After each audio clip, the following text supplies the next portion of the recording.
días a todas y todos. Pues me alegro mucho de estar acá, me alegro mucho de saber todo lo que están trabajando en esta cátedra y pues espero poder contribuir desde lo que hemos hecho en el grupo de investigación que lidero en la Universidad de los Andes.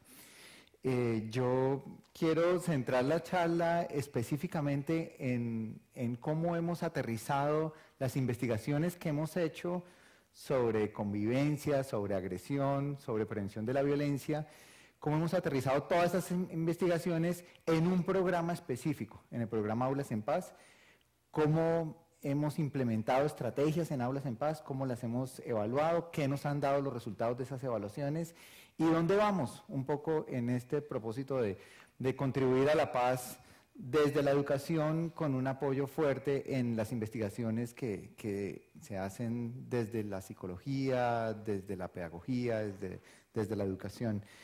Entonces, digamos, el centro de la conferencia es el programa Aulas en Paz, pero quiero contarles un par de ideas básicas de dónde vienen, digamos, qué nos ha inspirado para el programa. Yo sugerí un par de lecturas, me imagino que las recibieron, y una de las lecturas en particular es sobre el ciclo de la violencia. Esta idea del ciclo de la violencia para nosotros ha sido fundamental, ha sido, digamos, inspiradora para tratar de promover relaciones pacíficas en la escuela. Entonces, ¿de qué se trata la idea del ciclo de la violencia? Es una idea que viene desde, sobre todo, de los estudios sobre violencia intrafamiliar, que lo que dice es que, digamos, en estudios de violencia intrafamiliar lo que dice es que los niños y niñas que crecen en contextos familiares donde están expuestos a mucha violencia, sea porque ven violencia entre los adultos, sea porque ellos mismos son víctimas de esa violencia, en esos casos es muy probable que los niños o niñas cuando crezcan y tengan sus propias familias van a repetir los mismos patrones que vivieron cuando ellos eran niños o niñas. Eso no quiere decir que todos van a hacer exactamente lo mismo, pero sí que tiene una probabilidad mayor que aquellos niños y niñas que crecieron en un contexto pacífico.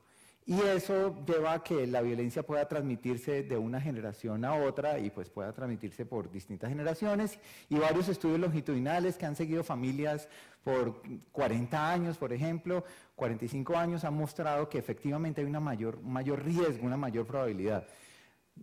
Entonces nosotros tomamos esa misma idea y empezamos a mirar qué pasa si el contexto no es la familia, sino que el contexto es el barrio, es como la comunidad.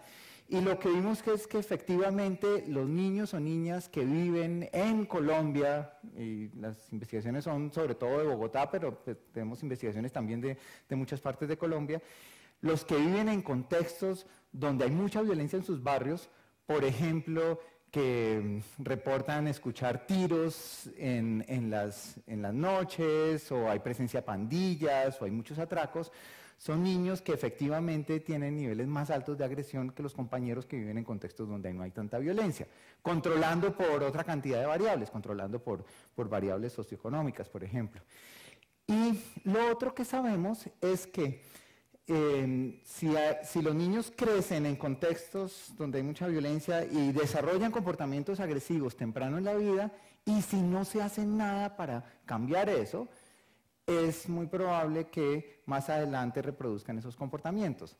O sea, los niños que son muy agresivos muy temprano en la vida, es probable que si no se hace una intervención, más adelante terminen vinculados en trayectorias criminales, vinculados con comportamientos relacionados con pandillas, comportamientos agresivos, comportamientos violentos, cerrando un ciclo. Entonces nosotros hemos tratado de entender ese ciclo para saber cómo encontrar entradas para poderlo romper. Una de esas entradas es mirar los aspectos psicológicos. ¿Qué pasa con los niños en términos psicológicos, en términos emocionales, por ejemplo, en términos cognitivos? ¿Qué pasa con ellos si están expuestos a mucha violencia a su alrededor? Y ahí hemos encontrado consistentemente unas variables psicológicas mediando esa relación, ¿sí? Una de ellas es empatía. De eso voy a hablar bastante hoy. Empatía es como la capacidad para yo sentir lo que otros sienten, que si hay alguien que está sufriendo, que a mí de alguna manera eso me toque emocionalmente, ¿sí? Otra es creencias que legitiman la agresión. Si yo crezco en un contexto en el cual hay mucha agresión, es muy probable que termine legitimando esa agresión, que me parezca que no es tan grave, que a veces es necesario, ¿sí? Que a veces es legítimo, ¿sí?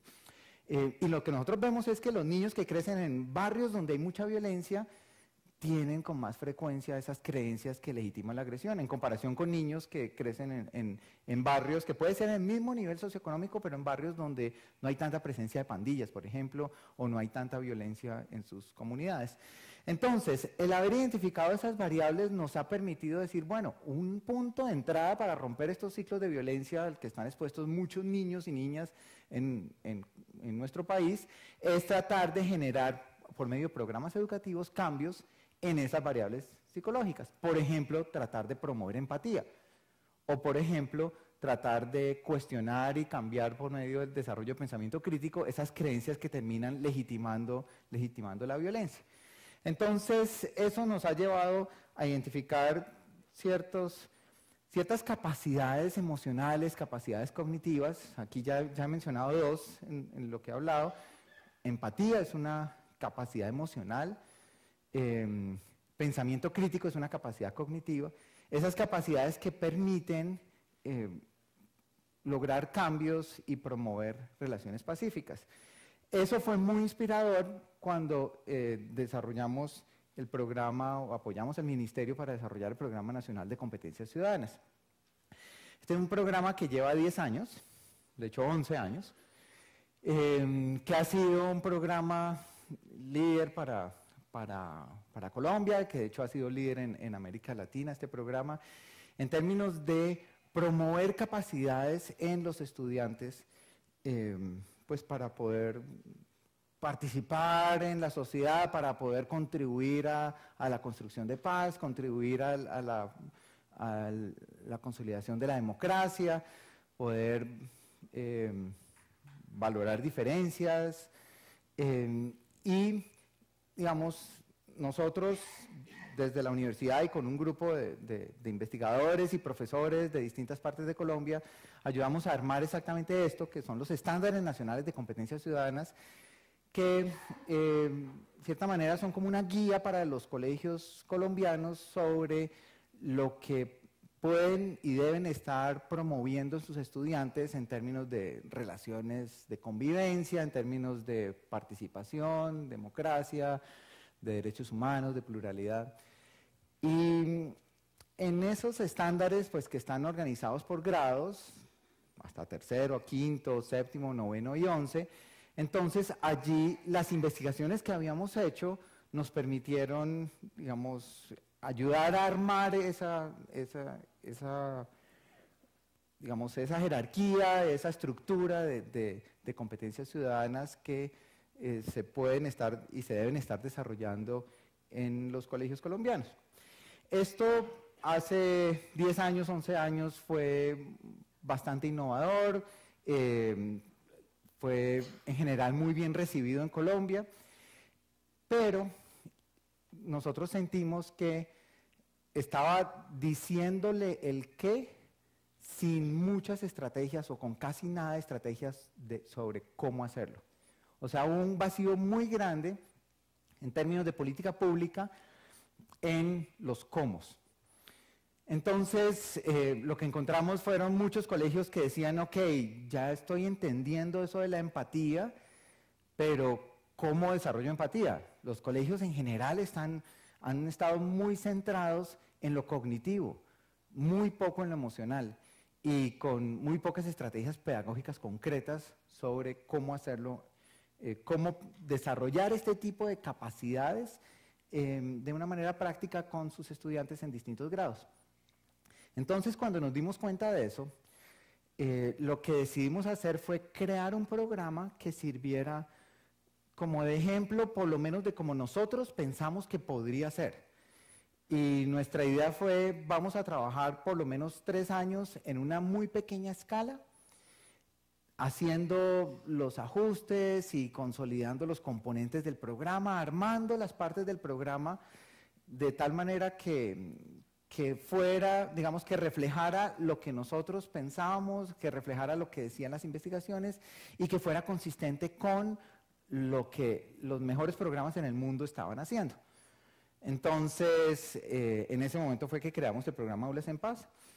El programa, entonces, muy inspirado en nuestras propias investigaciones, muy inspirado en esas capacidades que, pues, en Colombia se llaman competencias ciudadanas, en esas capacidades que los colegios deben estar desarrollando, y nos fuimos a mirar programas en el mundo y especialmente los programas que tenían mejores evaluaciones y que estaban mostrando mejores resultados. Eso llevó a la construcción del programa desarrollado en la Universidad de los Andes y que lo implementamos con una organización que se llama Convivencia Productiva. Y el programa, lo que decidimos hacer es un programa multicomponente. Un programa multicomponente quiere decir que hay componentes para las clases, componentes para los padres, componentes extracurriculares, distintos tipos de componentes, y les voy a contar un poco cómo son cada uno de esos componentes. Entonces, hay algo que se hace en el aula, ¿sí? Hay algo que se hace con las familias y hay algo que se hace extracurricular. Y entonces, lo otro es que decidimos armar un programa que tuviera unos componentes llamados universales. Componentes universales quiere decir los reciben todos los estudiantes. Es decir, es como todos los estudiantes que participan que están en algún curso o en algunos cursos en donde están implementando el programa, todos ellos reciben el programa Aulas en Paz.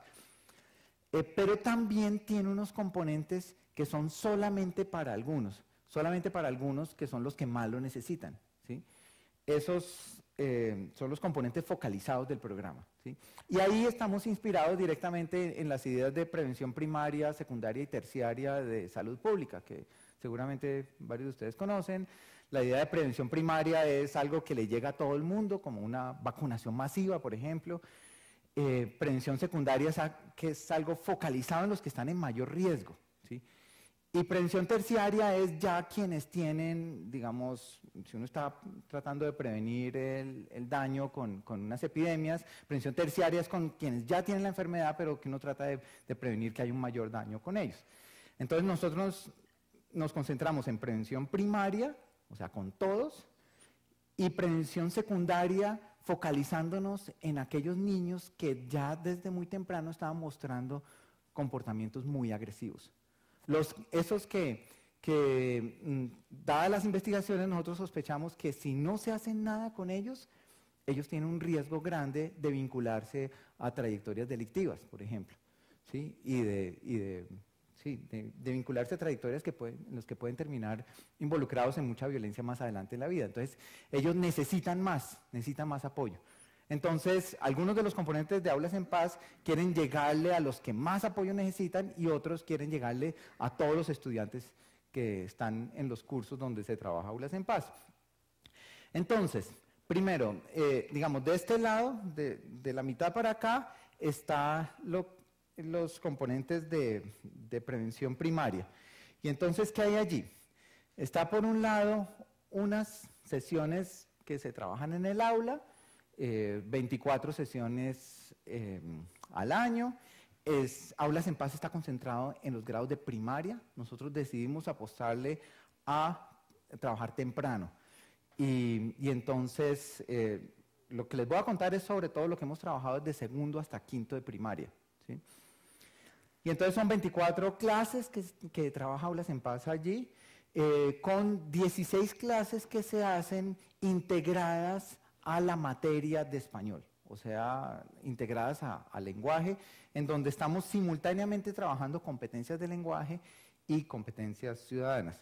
Entonces, en total son 40 sesiones, cada sesión es de 50 minutos, 40 sesiones en cada grado, desde segundo hasta quinto grado, ¿sí? Ya les cuento un poco más sobre qué tienen esas sesiones, ¿sí? En en familia, ¿qué hacemos? Hacemos talleres con las familias, talleres en donde los invitamos al colegio, 4 talleres en el año, y talleres en donde tratamos de trabajar con ellos como las mismas competencias ciudadanas que están trabajando sus hijos, de tal manera que ellos, digamos, como que comprendan lo que los hijos están haciendo y de alguna manera poder contribuir a que los ambientes en las casas sean consistentes con los ambientes que queremos promover también en los colegios. Y allí nos pasa lo que le pasa a todos los que trabajamos desde la escuela con las familias, y es que los padres y madres de familia que vienen son muchas veces los que menos lo necesitan, ¿sí? Los que más lo necesitan nunca vienen, ¿sí? Entonces, eso es un reto grandísimo, y entonces ahí decimos, bueno, pero si nosotros, digamos, le queremos llegar a los que más lo necesitan, ¿qué hacemos? Entonces, lo que decidimos hacer fue visitarlos en sus casas, ¿sí? Entonces, ahí es donde empieza el componente focalizado de prevención secundaria, donde las primeras semanas del año identificamos por medio de encuestas a los mismos estudiantes y también encuestas con los profesores, identificamos quiénes son los niños o niñas que tienen más problemas de agresión, ¿sí? Y seleccionamos como el 10%. O sea, si estamos en una clase de 40 niños, seleccionamos 4, ¿sí? Y con esos 4 hacemos todo lo posible por visitar a sus familias en sus casas y hacer talleres similares a los talleres que haríamos aquí en el colegio, los hacemos allá en sus casas. Y entonces son 4 visitas al año, visitas en las que tratamos digamos, de aterrizar el taller y un poco como adaptarlo a las necesidades específicas de las familias. Entonces, por ejemplo, si estamos trabajando temas de resolución pacífica de conflictos, entonces lo que hacemos es preguntarles por conflictos comunes que tienen en esa familia en particular. Y hacemos simulaciones con esos conflictos, hacemos, por ejemplo, cambio de roles. Entonces, no sé, digamos, un conflicto típico en las familias es acostarse a la hora que hay que acostarse, ¿sí? Y entonces allí les pedimos que cambien de roles. Entonces el niño hace de mamá, la mamá hace de niño, y representan y hacen un juego de roles de ese conflicto, y después empezamos a analizar, y ahí estamos jugando con la capacidad de tomar distintas perspectivas y pues ayudándoles a entender los puntos de vista de los otros.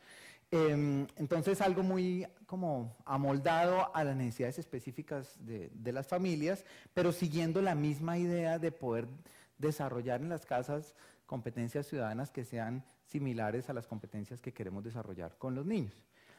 Y lo otro que trabajamos con las familias es que los asuntos de disciplina, los asuntos de normas, se trabajen de una manera que no impliquen violencia, ni agresión, ni maltrato, ni que impliquen demasiada permisividad.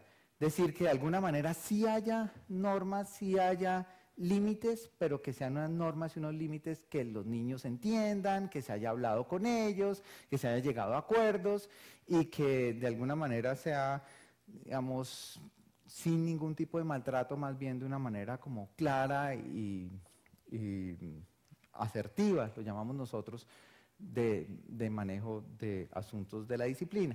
Eso para muchos padres de familia es una sorpresa, porque hay muchos padres de familia, padres y madres de familia, que solamente piensan que hay 2 extremos. El extremo de con autoridad y con fuerza imponerse y que los hijos le obedezcan porque es que el padre tiene la autoridad y ya, y el extremo de darle mucho afecto, darle mucho cariño, pero dejarlo hacer lo que quiera, es decir, como darle mucha libertad y no ponerle límites.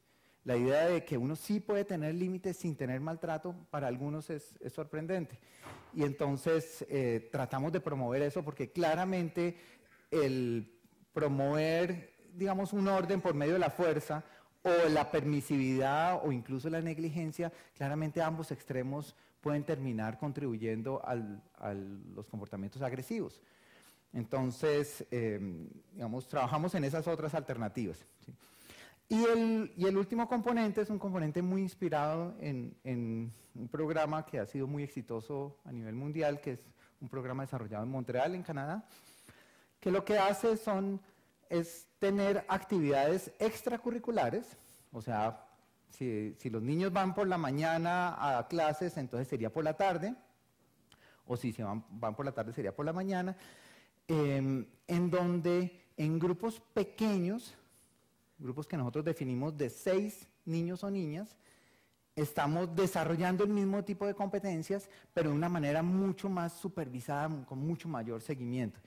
Y entonces son grupos de 6, que los armamos de tal manera que haya 2 niños o niñas que son de los que identificamos como los más agresivos al comienzo, y 4 que son el otro extremo, que son niños líderes, prosociales, muy queridos por sus compañeros, que ya demuestran muchas de las competencias ciudadanas que queremos promover.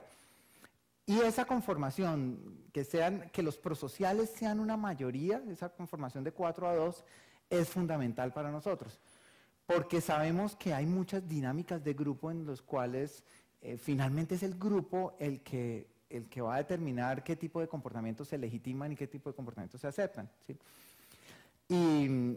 Y sabemos también que los niños más agresivos tienden muchas veces a juntarse entre ellos, ¿sí?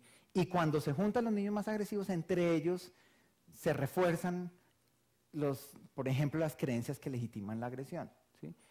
De hecho, cuando hay algunas intervenciones que son de prevención secundaria, que lo que hacen es que cogen a los más agresivos de cada curso y los juntan en unas sesiones extras, ¿sí?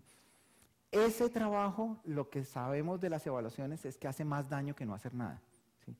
¿Por qué? Porque entre ellos empiezan a reforzarse los comportamientos agresivos y se crean unas dinámicas de grupo que terminan legitimando aún más, y ellos como que terminan retándose a ver cuál es capaz de hacer algo peor, y de hecho en algunos casos terminan conformándose pequeñas pandillas, ¿sí?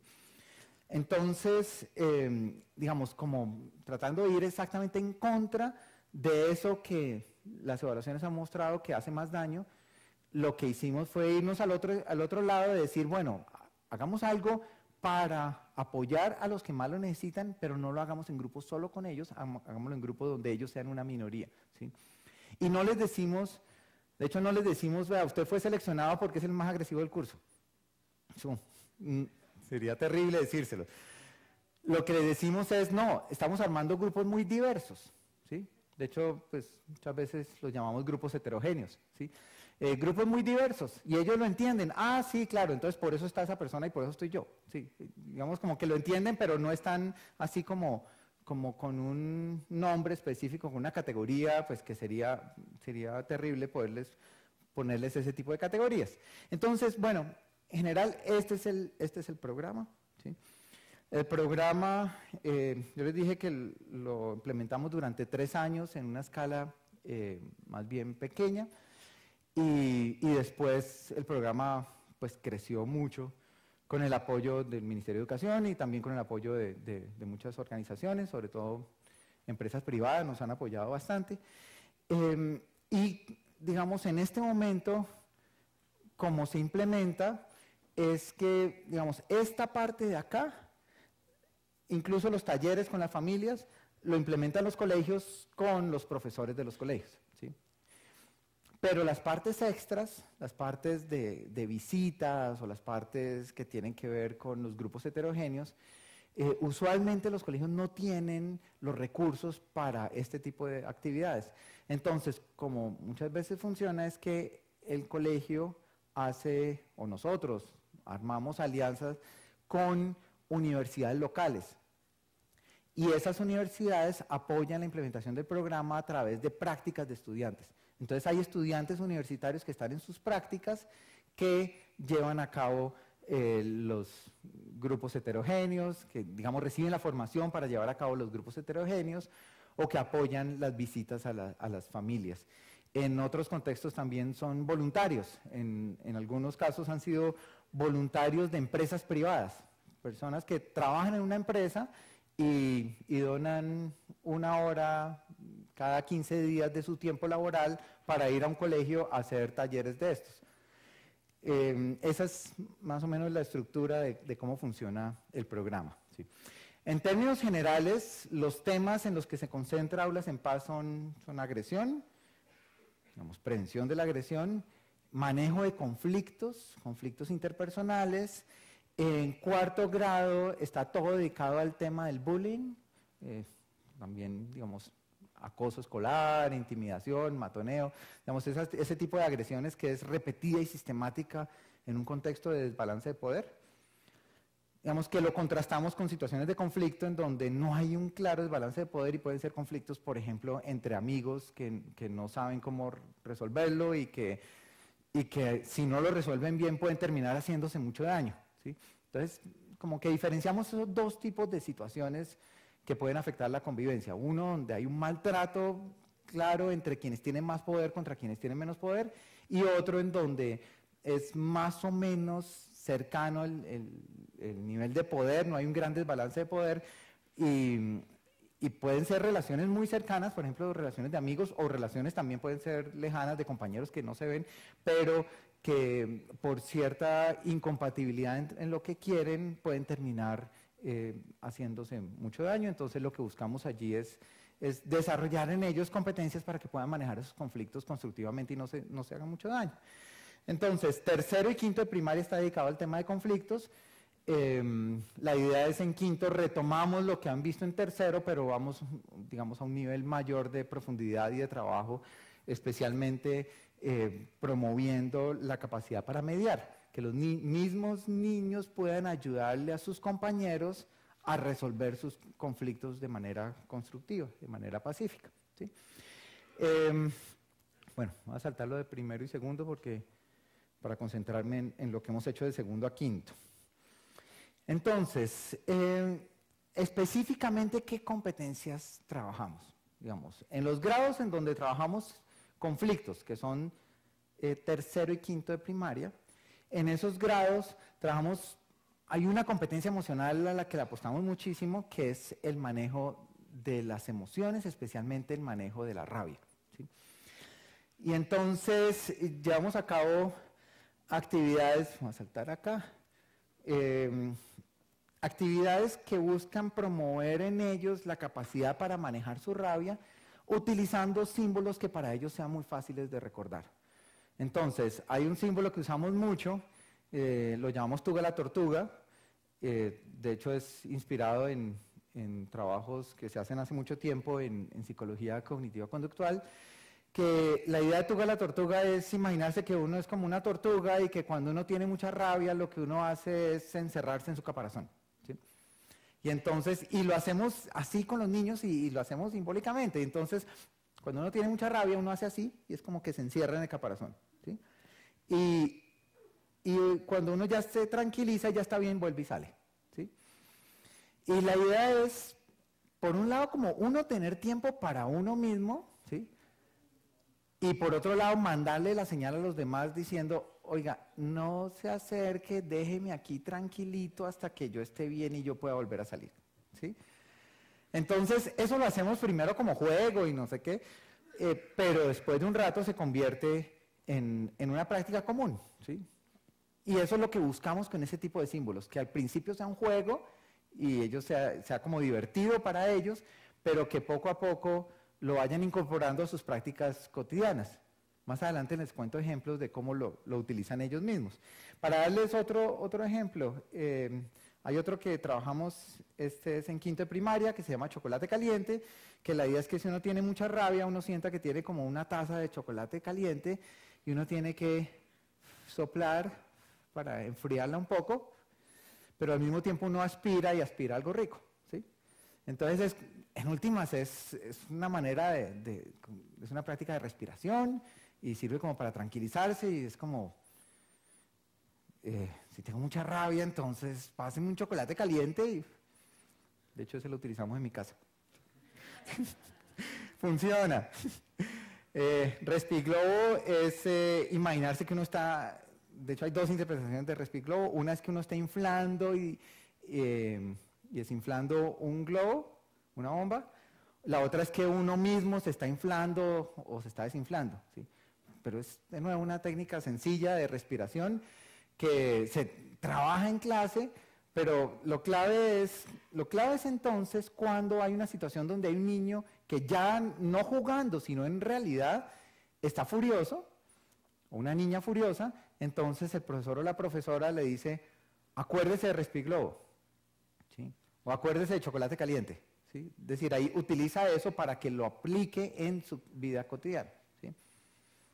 Por eso, digamos, por ese tipo de transferencias a la vida cotidiana es que, digamos, en aula estamos trabajando 40 horas, pero muchas de las actividades, de las prácticas y el estilo de manejo del aula no son solamente esas 40 horas en el año, sino que se empiezan a usar, digamos, un profesor o una profesora lo empieza a usar en el resto de sus clases, ¿sí? Bueno, hay otras, esa es una competencia emocional, manejo de la ira, ¿sí? Hay otras competencias que son más cognitivas, que son claves para el manejo de conflictos. La toma de perspectiva, esta capacidad para entender los puntos de vista de otros. Entonces, como les decía, a veces nosotros les pedimos cambio de roles para entender la perspectiva de otro en el mismo conflicto. La generación creativa de opciones, esa capacidad para imaginarse muchas alternativas frente a un conflicto. Y sabemos que muchos conflictos se quedan bloqueados porque alguien dice esto es lo que hay que hacer y hay otra persona que dice no, lo que hay que hacer es esto y se forma como un juego de poderes, saber quién tiene más poder para imponer su posición, ¿sí?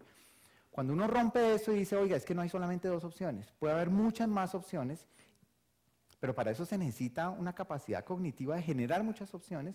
Entonces, al generar muchas opciones, ahí pueden encontrar alguna que los deja a ambas partes satisfechos, ¿sí? Eso es un punto central en el manejo de conflictos y eso es una competencia. Eso es creatividad, en últimas, aplicada al manejo de conflictos.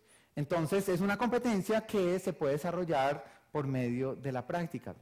Todas estas competencias requieren de mucha práctica.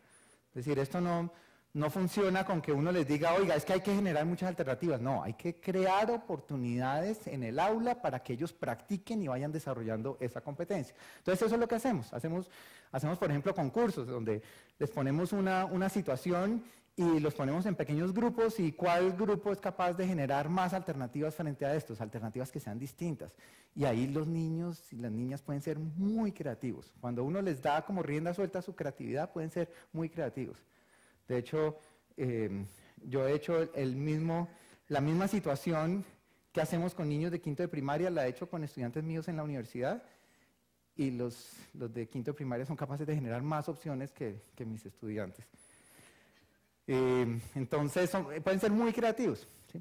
Consideración de consecuencias es fundamental porque cuando uno ya ha generado muchas opciones, uno tiene que decir, bueno, ¿por cuál me voy a ir? Y pues aquí estamos muy acostumbrados, y especialmente los niños y niñas que crecen en contextos muy violentos, están muy acostumbrados a no pensar en las consecuencias, pensar solamente en el corto plazo.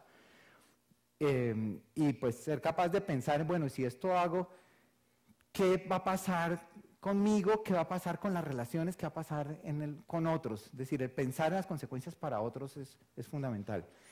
Bueno, y la capacidad para escucharse en medio de un conflicto es fundamental. Muchas veces los conflictos se bloquean porque las personas sienten que no están siendo escuchadas, pero en el momento en que empiezan a escuchar, si alguien se siente escuchado, ya es mucho más probable que escuche a los demás, ¿sí?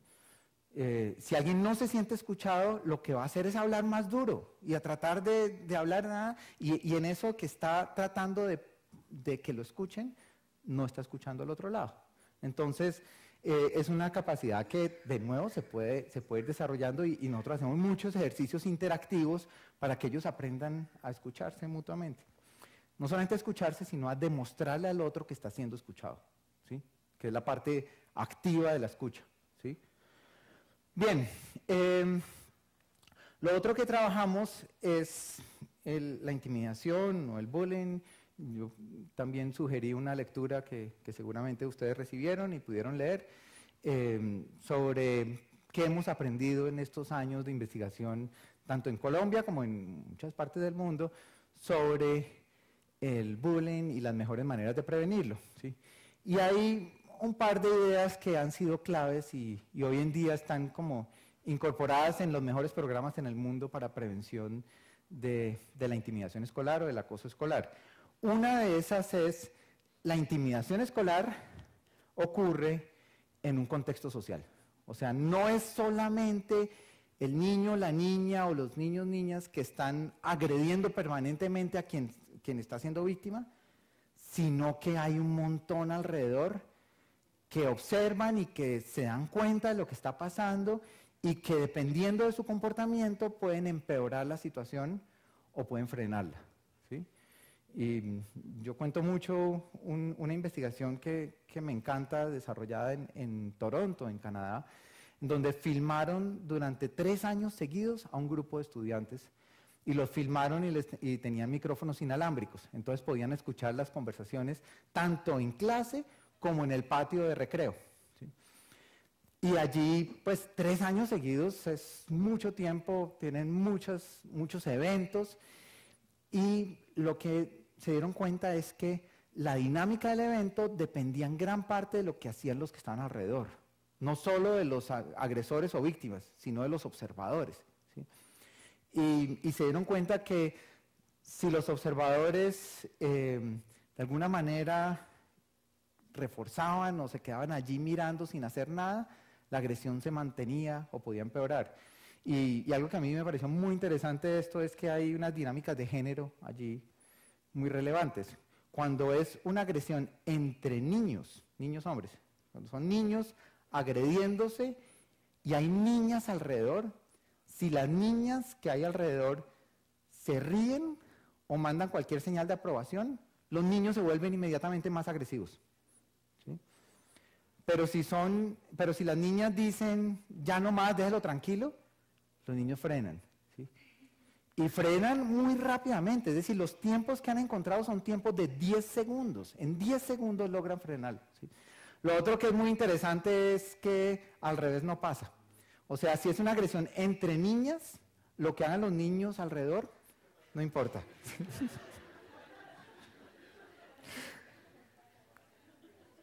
Yo eso se lo hemos devuelto a las niñas diciéndoles, oiga, ustedes tienen mucho más poder del que creen. Que las niñas muchas veces dicen que, no, eso es una agresión allá entre los niños, eso no tiene que ver conmigo, ¿sí? Cuando esto lo que muestra es, tiene mucho que ver y los niños están muy pendientes de cómo va a reaccionar usted, ¿sí? Y entonces ese poder que tienen los observadores hay que aprovecharlo y es, digamos, es fundamental para poder frenar este tipo de dinámicas.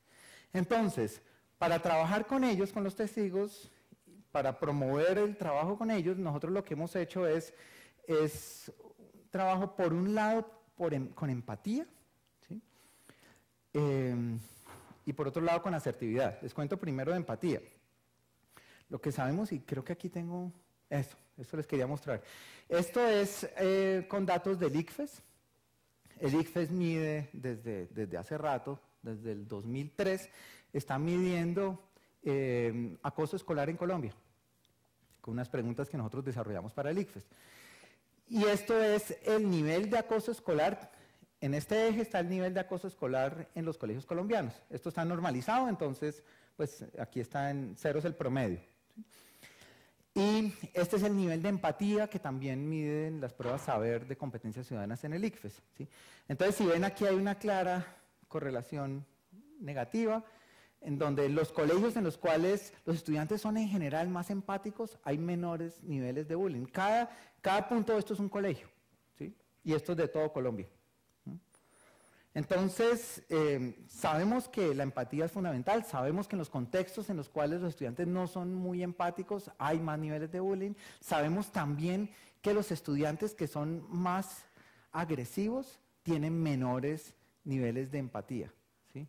Y de hecho hay unos experimentos muy interesantes hechos recientes en neurociencias, en donde muestran, por ejemplo, que si, digamos, con unos adolescentes que los ponen a ver imágenes que a la mayoría de nosotros nos chocan un poco. Por ejemplo, imágenes en donde alguien pone la mano y cierra la puerta de un carro y la mano queda ahí atrapada, ¿sí? Ese tipo de imágenes en muchos adolescentes causan una reacción negativa, ¿sí? Y se activan partes del cerebro relacionadas con la representación del dolor. Pero en adolescentes que tienen bajos niveles de empatía y que pueden estar involucrados en agresión, se activan partes que representan dolor, o sea, saben que eso es dolor, pero también se activan partes que tienen que ver con refuerzo, ¿sí? Entonces, para los que saben, se activan partes como el núcleo accumbens, que tiene que ver con adicciones, ¿sí? O sea, de alguna manera, quienes tienen empatía bloquean algo como de refuerzo frente a algo que es dolor en otros, pero si no tienen empatía, les puede parecer divertido y ya. Entonces, hay un asunto fundamental en la empatía y el acoso escolar que es fundamental trabajar, ¿sí? Y por otro lado, la asertividad es fundamental para que ellos sepan qué hacer. Entonces, volvamos a empatía. Empatía es clave para que los que estén acosando o los que estén agrediendo a otros sientan algo de, digamos, como que puedan ponerse en los zapatos de otro y decir, bueno, ¿y cómo se está sintiendo esa persona con lo que yo estoy haciendo? Y de alguna manera que ese freno emocional, mejor dicho, que esa emoción fuerte de compasión por el otro pueda frenar y decir, no, esto no está bien lo que yo estoy haciendo.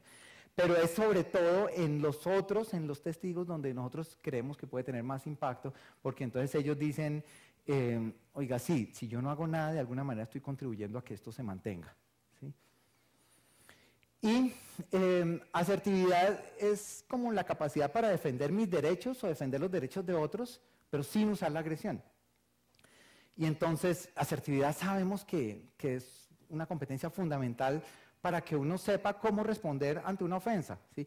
Y sabemos que quienes son víctimas muchas veces les hace falta esa competencia, ¿sí? Entonces tienen que saber poner límites y decir, no, esto no está bien, ¿sí? Pero además de asertividad de lo importante que es desarrollar asertividad en aquellos que pueden ser víctimas de la agresión, es fundamental para que los testigos, los que estén alrededor, sepan cómo intervenir y decir, oiga, ya no más, déjelo tranquilo, ¿sí? Y nosotros lo que hemos hecho es apostarle a intervenciones colectivas, a intervenciones de grupo.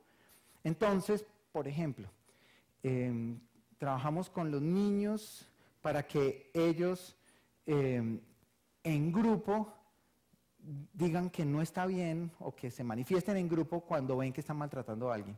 Y ahí utilizamos de nuevo símbolos que para ellos son fáciles de recordar. Entonces, por ejemplo, usamos uno que se llama coro del loro, ¿sí? Y coro del loro es que cuando yo veo que están tratando mal a alguien, como un coro de loros, llega y todos dicen algo al tiempo, ¿sí? Y entonces ellos definen qué es lo que dicen al tiempo. Entonces, muchas veces lo que han definido es algo así como no más. Entonces todos en grupo dicen no más, ¿sí? Y esa intervención de los testigos en grupo es mucho más potente que la intervención de cada uno solo, ¿sí? Además, la intervención de cada uno solo es riesgosa, ¿sí? Porque en una situación de desbalance de poder, si alguien llega y dice no más, pero es una sola persona, se pone en riesgo de que la cojan contra ella, ¿sí? Pero si es el grupo, tiene mucho más probabilidad de tener efectos. Bien, un ejemplo de cómo lo hacemos esto es en segundo de primaria, lo trabajamos aquí. Y es con literatura infantil. Este es un libro que a mí me gusta mucho, se llama Oliver Button es una nena. Esta es la historia de Oliver. Oliver es un niño que no le gusta hacer las cosas típicas que hacen los niños. Entonces, por ejemplo, los niños hombres. Entonces, por ejemplo, no le gusta jugar fútbol. Y en cambio le gusta disfrazarse o le gusta bailar, ¿sí? Y entonces por eso sus compañeros se la montan. Sus compañeros empiezan a molestarlo y le empiezan a hacer bullying. Y digamos aquí, por ejemplo, le quitan los zapatos con los que baila. Él baila eso, claqué, ¿sí? Tap. y entonces aquí se los quitan y empiezan a molestarlo así. Y entonces nosotros, esto lo trabajamos en la clase de español. Entonces en la clase de español vamos leyendo este libro y paramos en algún momento y les decimos, le hacemos preguntas como por ejemplo, ¿usted alguna vez se ha sentido que se han burlado de usted? ¿Cómo se siente eso? ¿Cómo se sentiría si fuera todos los días? ¿Sí? Una cosa es que se burlen de uno una vez, otra cosa es que todos los días se burlen de uno. ¿Sí? ¿Cómo cree que se puede estar sintiendo Oliver? ¿Sí? ¿Conoce a alguien que pueda estar viviendo lo que Oliver está viviendo? Entonces, fíjense, ahí estamos relacionando una historia ficticia con sus propias vidas, pero también relacionándolo con alguien que puede estar ahí al lado de ellos y con quien usualmente no empatizan. Entonces, esta es una manera para promover empatía. Y les decimos cosas como, por ejemplo, bueno, si usted fuera Oliver, ¿qué podría hacer? En realidad no es mucho lo que Oliver puede hacer allí. Pero si ustedes fueran los compañeros de Oliver que están allí mirando eso, ¿qué podrían hacer? Y ahí sí hay mucho que pueden hacer. ¿Sí? Entonces, y de esa manera, digamos, lo hacemos integrado en la clase de español de tal manera que se está trabajando competencias de lectura, competencias de escritura. Ellos, por ejemplo, escriben cartas a Oliver. ¿Sí? Y se están trabajando competencias como empatía y asertividad. ¿Sí? Bien, quiero contarles un poco sobre cómo hemos evaluado el programa. ¿Sí? El programa lo hemos tratado de evaluar desde el comienzo. ¿Sí? Las primeras evaluaciones, les voy a contar un poco de detalle, la primera evaluación que hicimos de Aulas en Paz, que fue cuando el programa era pequeño. Lo que hicimos fue un seguimiento muy detallado con una investigadora que se llama Ana María Nieto, que ella es psicóloga y antropóloga, hizo 100 horas de observación. ¿Sí? Y esas 100 horas de observación en una aula específica en la que se estaba implementando el programa con todos los componentes. ¿Sí? Y en esas 100 horas las dividió en 35 horas antes de que empezara la implementación de Aulas en Paz, como 33 como en la mitad de año, más o menos como en junio, y 32 como octubre, noviembre al final del año. ¿Sí? Y esas observaciones, digamos, ella no estaba cumpliendo un rol directo, eran más observaciones pasivas. ¿Sí? En esas observaciones ella trató de focalizarse en los niños que demostraban más comportamiento agresivo y le hizo un seguimiento especialmente a esos 4 niños, una clase de 40 niños y niñas. ¿Sí? Esto en Bogotá, en un contexto bastante duro de Bogotá, con altos niveles de violencia comunitaria, de criminalidad. Muchos de los niños algunos de los niños tenían padres y hermanos que estaban involucrados en criminalidad. Entonces, un contexto bastante duro aquí en Bogotá. ¿Sí?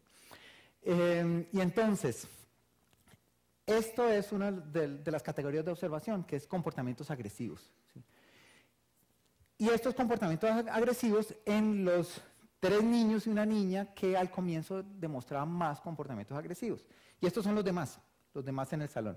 Y estos son los 3 momentos, en febrero, en junio y en octubre. ¿Sí? Entonces, si ven, hay una reducción radical en número de comportamientos agresivos, en frecuencia de comportamientos agresivos en los 3 niños y una niña que al comienzo demostraban más comportamientos agresivos. ¿Sí?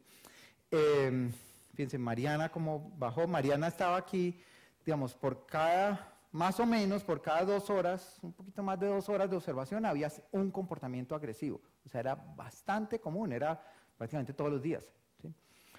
Después pasa a niveles mucho más bajos. ¿Sí? Y para todos. El caso de Diego es muy interesante. Aquí Diego en octubre, en los 32 horas de observación de octubre, demostró 0 comportamientos agresivos. Pero ahí tengo que hacer una aclaración. Diego aquí estaba enfermo. Y entonces no fue al colegio unos días, pero el tiempo que fue al colegio fue impresionante. Es decir, no fue, no sé, creo que de las 30 y pico horas, hay solamente 15 horas en donde sí estaba, pero esas 15 horas mostró 0 comportamientos agresivos. ¿Sí? Las notas de campo son también muy interesantes. Las notas de campo al comienzo, por ejemplo, hay una en enero, el 30 de enero, en la que dice, en un momento vi a Gerardo en el piso con Andrés encima pegándole varios puños en la cara. Esto pasó un par de veces, donde era ahí en el salón, no era ahí en el salón con la profesora, claro, ahí mismo la profesora intervino, ahí mismo Ana María que estaba tomando notas, dejó sus notas y salió corriendo a tratar de separarlos, pero lo impresionante es que era allí y era eso de que tiene la cabeza contra el piso y le pega así, que eso hace mucho más daño, ahí con la cabeza puesta en el piso pegándole, ¿sí? Entonces, y esto no es el único, es decir, hay varias notas así, ¿sí? Después en octubre, en realidad en octubre no hubo ninguna de las notas de campo mostraba agresión física. Hubo un par de agresiones, las pocas agresiones que hubo eran más agresiones, lo que llamamos agresiones relacionales, como por ejemplo esta. Rosa se acercó a mí, me dijo que Diego y Irma no la querían dejar jugar y que en el equipo cooperativo a veces no la dejaban trabajar con ellos, ¿sí? Es más de exclusión, ¿sí? Que exclusión no está bien, exclusión también puede hacer mucho daño, pero digamos el tipo de agresión cambió radicalmente y la agresión física que se veía al comienzo ya dejó de existir al final, ¿sí? Comportamientos prosociales como de ayudar espontáneamente a otro, de cooperar, ¿sí? Entonces, lo que veíamos al comienzo es que no habían, por ejemplo, Mariana, entre otras, estos nombres son todos nombres cambiados, ¿no? ¿Sí? No son los nombres reales. Entonces, Mariana tenía 0 comportamientos prosociales, acá Andrés 0 comportamientos prosociales. Eso es impresionante, eso es, si uno piensa en 35 horas en las cuales no ayudó, consoló o cooperó con otros, espontáneamente, ¿sí? Y después aparecieron, ¿sí? Y de nuevo, pues, digamos, aquí los cambios no son, lo que nosotros sabemos ya de esto es que esto requiere, cambiar este tipo de comportamientos es demorado, requiere mucho trabajo, se da lentamente y no son radicales. Pero pues aquí, digamos, hay cambios que sí son sustanciales, ¿sí? Y bueno, aquí el comportamiento prosocial aumentó. Si uno mira, por ejemplo, las líneas rojas y blancas comparadas con los azules, es que azules no había casi nada.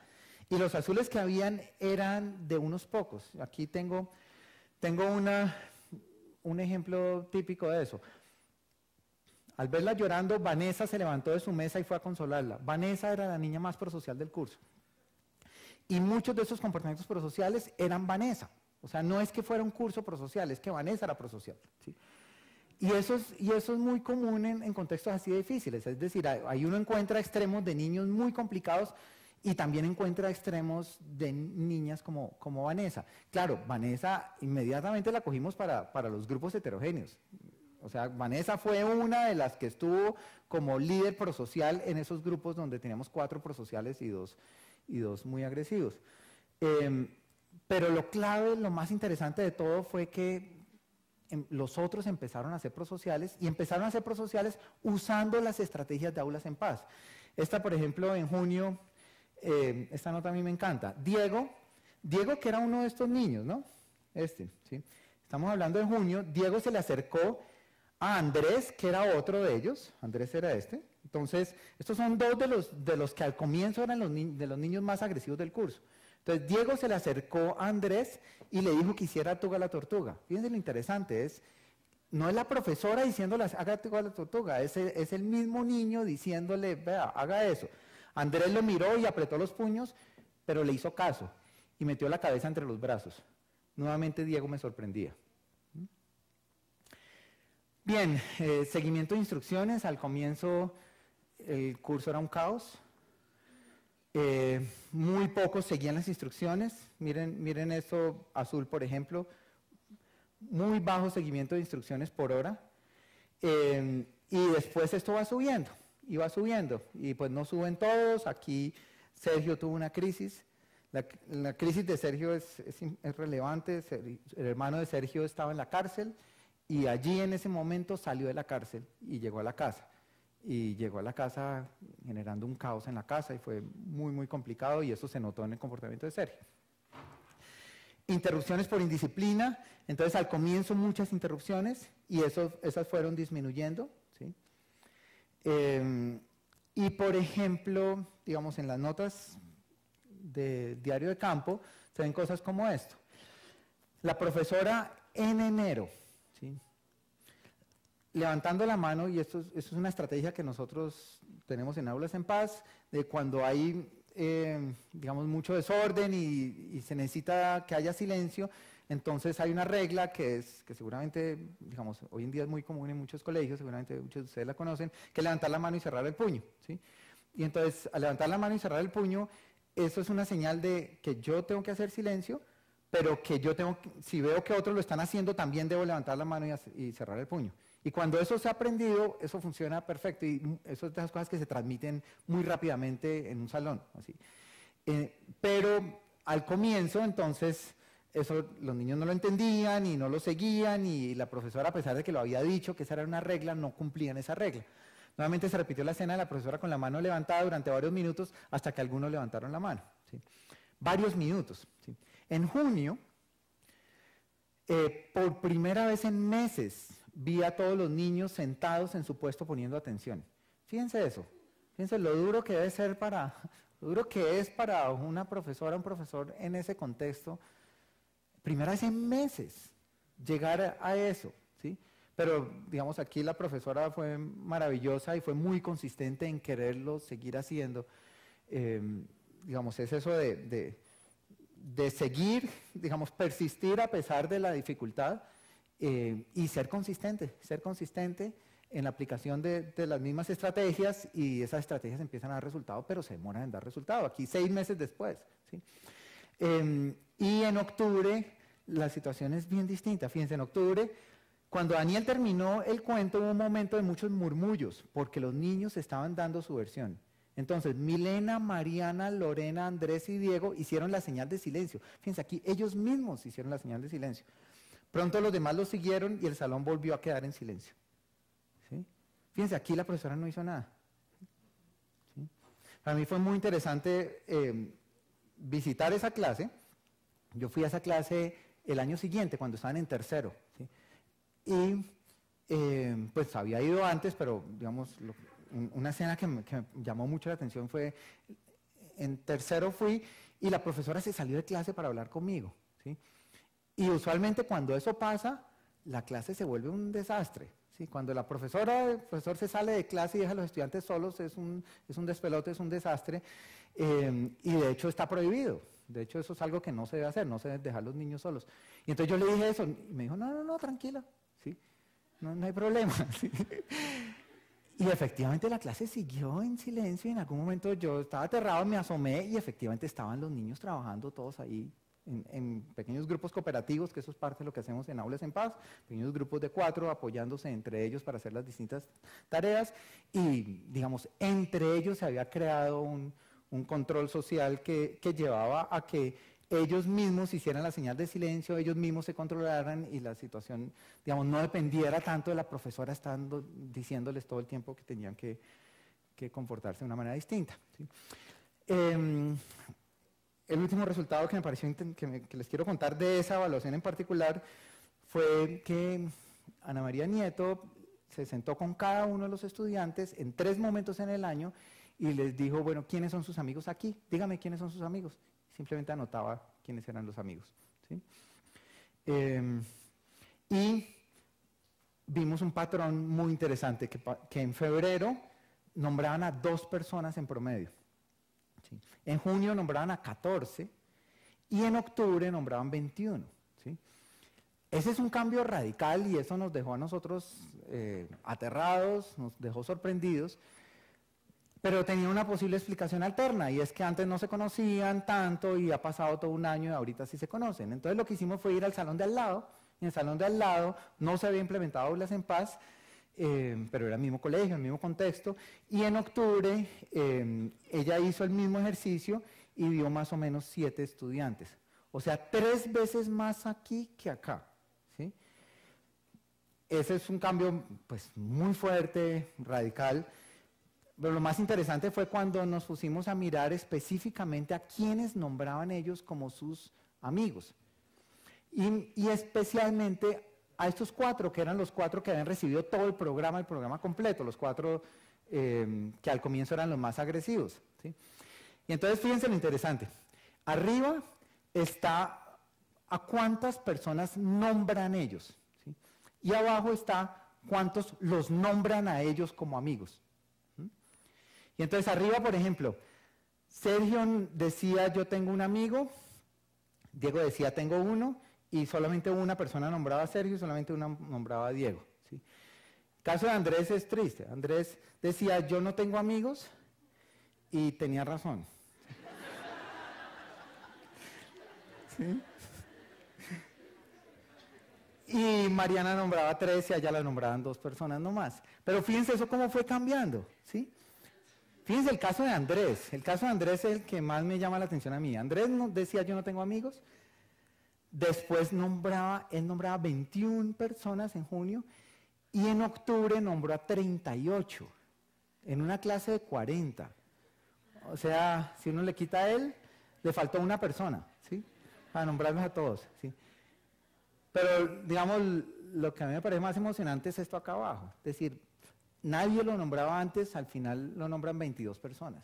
¿Sí? Más de la mitad de la clase lo nombra como Andrés es amigo. ¿Sí? Entonces ahí finalmente lo que estaba pasando es una integración del curso. ¿Sí? Nosotros creemos que una integración en gran parte liderada por los más prosociales. O sea, una dinámica común, ¿qué es lo que pasaría? Los más agresivos se juntan entre ellos y probablemente, de hecho, Diego y Sergio eran amigos y eran amigos de otro que no recibió la autorización para participar.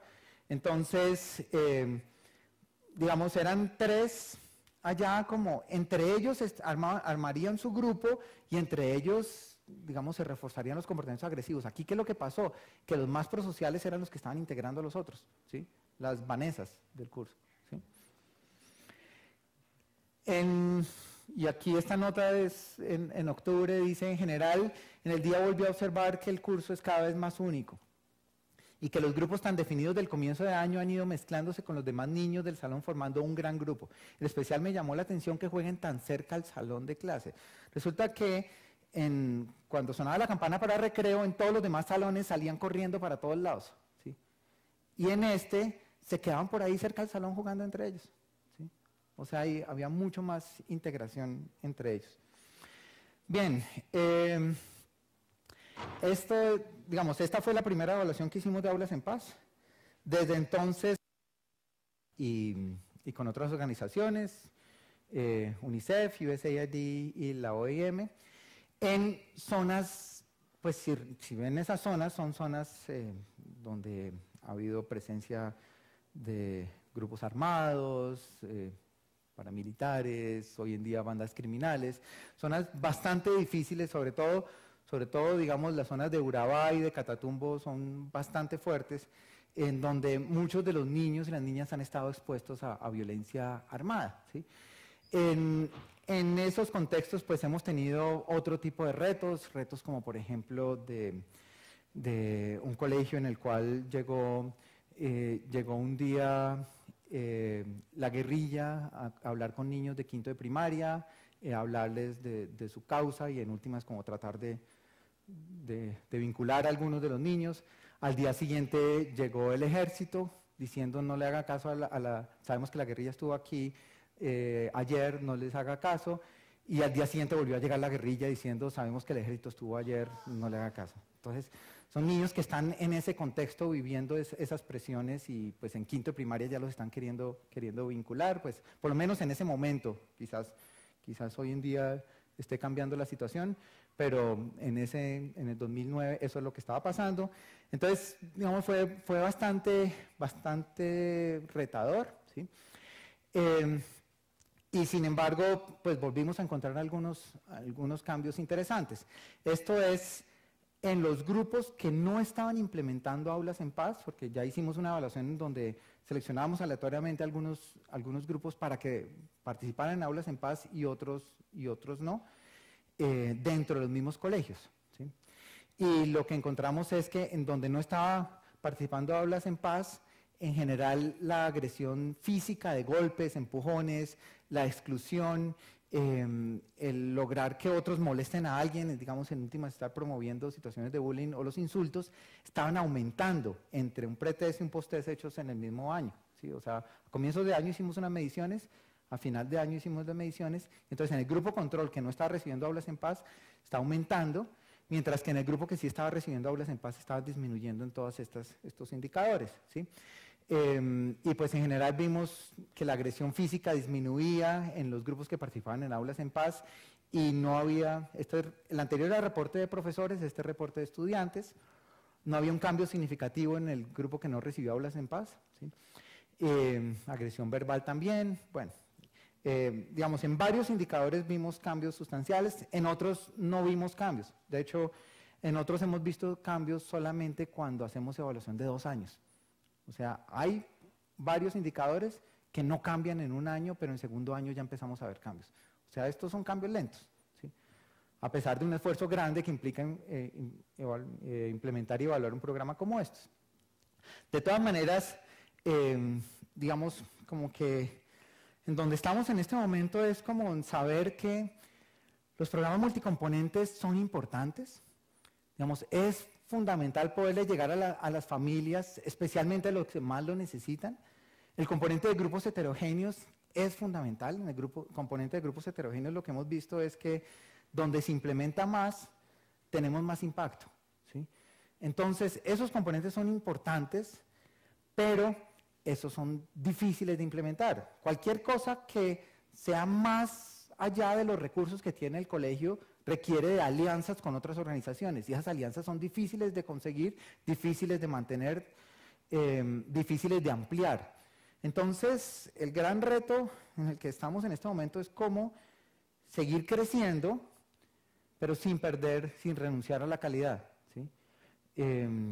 Y pues, digamos, estamos pensando todavía pues que hay, digamos, hay oportunidades probablemente con las nuevas tecnologías, hay legislaciones nuevas. Está la ley de convivencia escolar de hace 2 años. Está la ley de la Cátedra de la Paz que se reglamentó este año, ¿sí? De hecho, estamos en este momento trabajando con el Ministerio de Educación como desarrollando estrategias para la implementación de esa ley, porque la ley dice hay que trabajar estos temas, pero no dice, de nuevo no dice el cómo. Entonces, nosotros creemos en que se necesitan muchos cómo, se necesita mucho trabajo con formación de los docentes. Se necesita mucho trabajo con formación de los docentes antes de que salgan a ejercer, ¿sí? De tal manera que uno pueda en las facultades de educación, en las escuelas normales, en las licenciaturas, tener como parte de la formación estrategias pedagógicas sobre cómo promover las relaciones pacíficas, cómo promover competencias ciudadanas, cómo prevenir agresión, cómo manejar asuntos de disciplina en el aula sin recurrir ni a maltrato ni a demasiada permisividad, sino antes siendo consistentes con lo que uno quiere desarrollar en términos de manejo, por ejemplo, de manejo constructivo de conflictos. Simplemente contarles que estamos trabajando también en México y estamos trabajando también en Perú. En Perú ayudamos a diseñar el currículo nacional de convivencia escolar y el currículo es directamente inspirado en aulas en paz. Entonces, digamos, es un impacto bastante grande en lugares así. Y últimamente hemos estado trabajando mucho en Cali y Palmira, 2 de las ciudades que en este momento desafortunadamente están en los primeros lugares de los indicadores de violencia en el mundo. Y hay algunas citas que a mí me gustan mucho de lo que han dicho allá, ¿sí? Entonces, por ejemplo, un estudiante habla de respirar, de la importancia de respirar. Dice, respirar me sirve para pensar más tranquilamente. Usted va calmándose sin agredir verbal o físicamente. Hasta esto lo dice una profesora, ¿sí? Hasta para uno le sirve. Esta mañana una niña me contó algo que me dio mucha rabia y le dije que estaba sintiendo mal, que me estaba sintiendo mal, que me trajera agua y después hablábamos porque no quería decir algo de lo que después me pudiera arrepentir. Es muy interesante que los docentes incorporan algunas de las estrategias que ellos mismos tienen que estarle enseñando a sus estudiantes, ¿sí? Ya ellos mismos se dicen, ve, claro, con acento caleño, ¿sí? Ve vos. Controlar tus emociones. Cuando hay mucho ruido, a veces ellos mismos ven que yo estoy de pie, entonces ellos comienzan a hacer el símbolo del silencio. He logrado que se demoren menos en organizarse y que se tranquilicen más rápido y que ellos mismos me ayuden a controlar el grupo, ¿sí? El mismo autocontrol de lo que les decía, ¿sí? Los grupos cooperativos fueron al principio muy complicados, pero ahora me han funcionado tan bien que los organizo así en las demás clases, ¿sí? Fíjense, entonces ahí generaliza las estrategias a otras clases, ¿sí? Ahora es más fácil realizar aulas en paz que antes porque los niños ya conocen el programa, entienden mejor las estrategias y se organizan más rápido. Ahora con aulas en paz ellos ya tienen muy claro qué se concerta y qué no se concerta, entonces ellos ya saben que un desacuerdo y un conflicto se concerta, pero una agresión no. Yo no sé si lo estoy haciendo bien o mal, pero los niños lo piensan ahora 2 veces antes de agredir al compañero. Eso es un cambio radical, es decir, con que lo piensen 2 veces, así lo haga la tercera vez, pero ya eso disminuye un montón, ¿sí? Sí. Gracias por creer que puedo cambiar. Bueno, creo que hay unos minutos que podemos aprovechar para algunas preguntas o comentarios. Y bueno, les agradezco mucho la atención.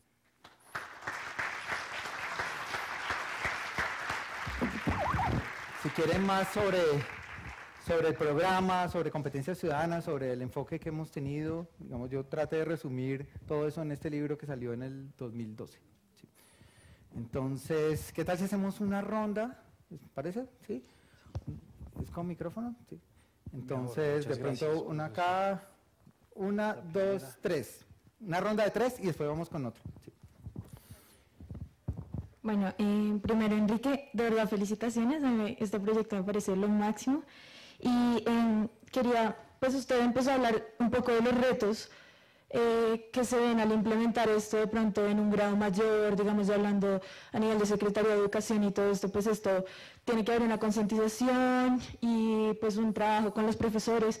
Pero entonces respecto a eso, yo me planteo una vez, ¿qué piensa usted, digamos, de que ahora los profesores, digamos, en colegios distritales, estén entrando por concurso y que sea cualquier profesor el que pueda entrar sin haber tenido, digamos, una preparación pedagógica anterior? Entonces, digamos, si yo estudio economía y no estudio licenciatura para dictar matemáticas como tal y no tengo herramientas, pues como tal de docente, ¿qué se puede esperar, digamos, que yo le pueda enseñar herramientas pedagógicas a los estudiantes si antes no he tenido como esa preparación, digamos, desde la universidad? Muchas gracias. Listo. Allá hay una segunda por acá. Y hay otra allí, si quieres, que ahí está más cerca, y después pasan acá. ¿Alguien me podría regalar una hoja? Agradecer los aportes que se hicieron relacionados a la convivencia en el aula. Me surge la inquietud de que como docentes legitimamos, visibilizamos en algunas acciones la agresión con nuestras expresiones en determinados niños. Entonces la pregunta es, ¿cómo liderar con los maestros o qué estrategias de intervención hacer con los maestros que nos permitan no visibilizar este tipo de conductas, no legitimarlas? La segunda inquietud que me surge es relacionada a los grupos heterogéneos. ¿Qué tipo de resultados o estrategias e intervenciones se hacen con estos grupos? Se menciona que es con grupos pequeños y cómo después de hacer este trabajo poderlo hacer en unos grupos más grandes. Muchas gracias. Bien.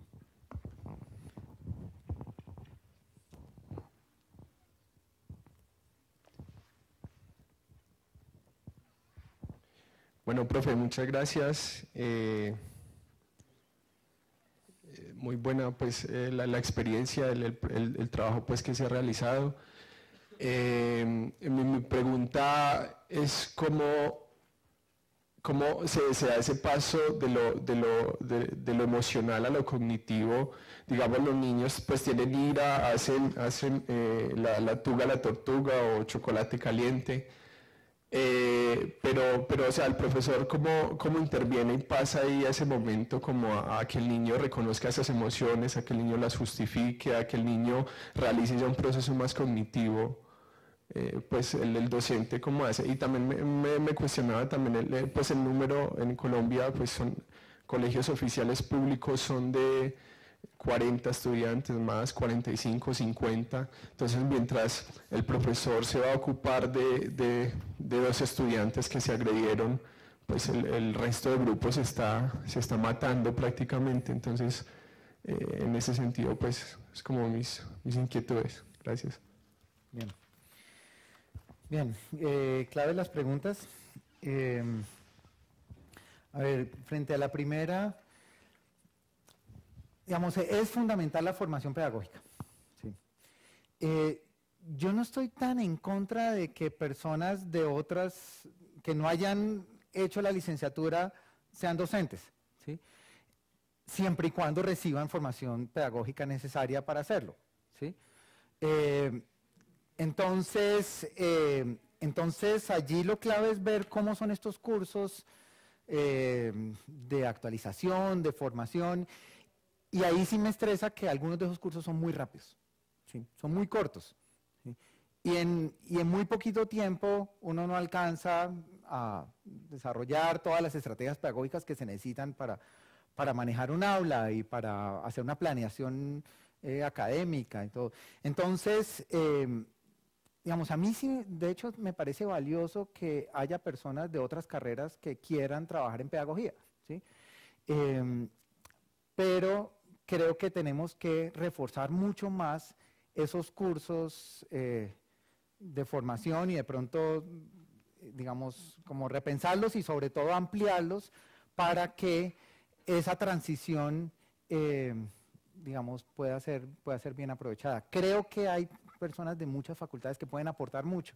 Bueno, y pues además la respuesta tiene el sesgo de que yo vengo de un campo que, yo vengo de ingeniería industrial y de física, no tenía nada que ver directamente con pedagogía, y en lo que yo he visto, digamos, he encontrado también muchas personas que vienen de muchos otros campos y que pueden hacer muchos aportes, y creo que sería muy valioso para la educación que personas que han trabajado en economía, en administración, en medicina, en otros campos, decidan, bueno, yo quiero hacer un aporte a la vida de unos niños, unas niñas, unos adolescentes. Eso me parece muy valioso.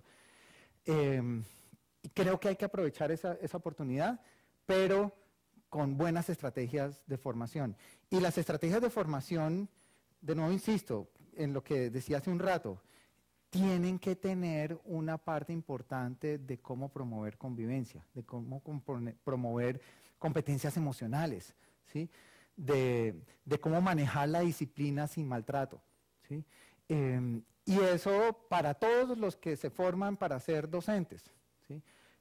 A mí me estresa mucho ver a veces programas de formación de docentes que tienen una parte grandísima en historia de la pedagogía, una parte grandísima en teorías pedagógicas y una parte importante en el área académica que va a enseñar, eso es fundamental, pero nada o muy poco sobre cómo manejar un aula, ¿sí? Con 40 estudiantes o a veces más estudiantes. De hecho, ese es el principal reto para un docente cuando empieza la docencia, ¿sí? Y eso lo he visto en reportes aquí en Colombia, lo he visto en reportes en Estados Unidos, lo he visto en reportes en Europa, de profesores que dicen, el momento más difícil para mí fue cuando empecé a dictar clase y me di cuenta que no tenía ni idea cómo manejar una situación de agresión que ocurría ahí, una situación de indisciplina que ocurría ahí. O sea, esa formación es fundamental para los profesionales que deciden entrar a la docencia, pero también para los que se están formando para ser docentes, ¿sí? Y yo creo que ahí tenemos que hacer un cambio radical en las facultades de educación en escuelas normales, sobre todo en las facultades de educación. Las escuelas normales de hecho lo trabajan más que las facultades de educación, ¿sí? Bien, el asunto de los docentes, efectivamente los docentes pueden contribuir a legitimar la agresión. A veces, por ejemplo, hay docentes que minimizan lo que es una situación de acoso escolar, ¿sí? Y lo toman como parte de un juego, ¿sí? Desafortunadamente creo que cada vez hay menos docentes así, ¿sí? Porque creo que cada vez, por lo menos en Colombia, hay mucho más conciencia de la gravedad que es la intimidación escolar. El bullying digamos, hay mucho más conciencia hoy en día del bullying que lo que había hace 10 años cuando nosotros empezamos a hacer investigaciones sobre esto. Pero hay todavía docentes que, digamos, utilizan un apodo que están usando sus estudiantes, ¿sí? O sea, hay hay estudiantes que le están diciendo que tiene un apodo para algún compañero y el docente empieza a usar ese mismo apodo, ¿sí? En última eso está reforzando, o se ríe de algo, de una agresión, o efectivamente hay docentes que intimidan, hay docentes que agreden, ¿sí? Digamos, les cuento una situación cercana. Un estudiante mío me contaba cómo él, siendo profesor de matemáticas, le decía, utilizaba expresiones como, ay, no sea tan bobo, ¿sí? Y las utilizaba como él habla con sus amigos. Lo que él decía es, yo no tenía ninguna intención de hacerle daño, pero resulta que un niño en algún momento le dijo, oiga, es que cuando usted me dice así, yo me siento bobo realmente, me siento que me está insultando frente a los demás, y el niño como que se desahogó, como que tuvo la confianza suficiente para desahogarse, y decirle lo que para el docente era algo completamente inofensivo, para el niño estaba efectivamente haciéndole mucho daño, y le estaba repitiendo el no sea bobo a cada rato. En una clase de matemáticas el niño se estaba sintiendo que no era capaz. Hay muchos docentes que no tienen la intención de hacer daño, pero al no ser muy cuidadosos terminan sí efectivamente haciendo daño, y hay relaciones donde hay docentes que por, digamos, querer mantener el orden utilizan la fuerza y la autoridad de una manera que es cercana al maltrato o que entra en lo que se considera maltrato. También hay situaciones donde pasa lo contrario, donde estudiantes se ponen de acuerdo y empiezan a molestar al profesor, y finalmente el desbalance de poder que usualmente hay entre profesores y estudiantes, aquí se cambia, y son los estudiantes los que tienen más poder y terminan agrediendo permanentemente al profesor, y el profesor entra asustado a la clase, empieza a tener demasiado estrés y el síndrome de burnt out y todo eso.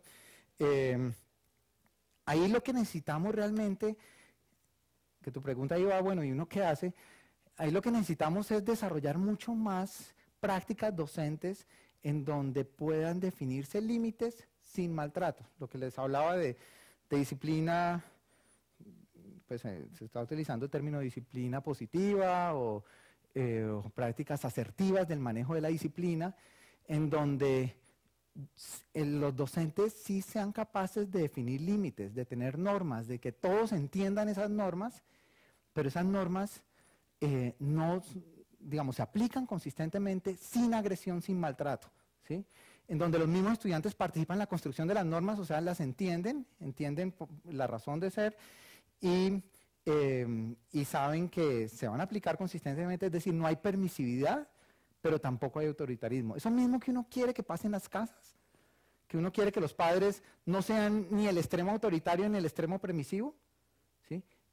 Eso mismo uno quiere que pase en las aulas, y para eso hay estrategias, y los docentes tienen que aprender esas estrategias para definir unos límites y definir unas normas, ser consistentes aplicándolas de manera asertiva, ¿sí?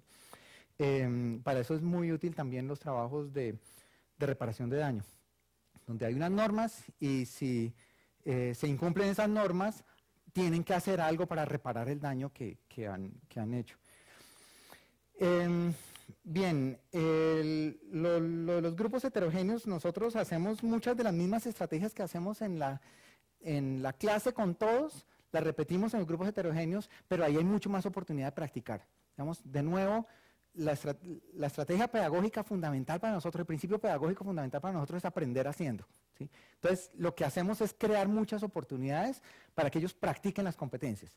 Entonces, si queremos la competencia de toma de perspectiva, entonces creamos muchas actividades para que tengan que ponerse en los zapatos de otros. Entonces, no sé, entonces en el grupo de 6, se cuentan entre ellos un conflicto reciente que hayan tenido. Y entonces, bueno, ahora pensemos, usted tuvo un conflicto con su hermano, ok, póngase en los zapatos de su hermano. ¿Cómo se siente su hermano frente a esta situación? ¿Qué puede estar percibiendo su hermano? No sé qué. Entonces ahí estamos poniendo en práctica la competencia de toma de perspectiva en la misma actividad. Lo que hacemos en grupos heterogéneos no lo queremos hacer en grupos grandes, está diseñado para hacerlo en grupos chiquitos, y es como para que ellos tengan más oportunidades de practicar esas competencias. En los grupos heterogéneos finalmente buscamos dos cosas.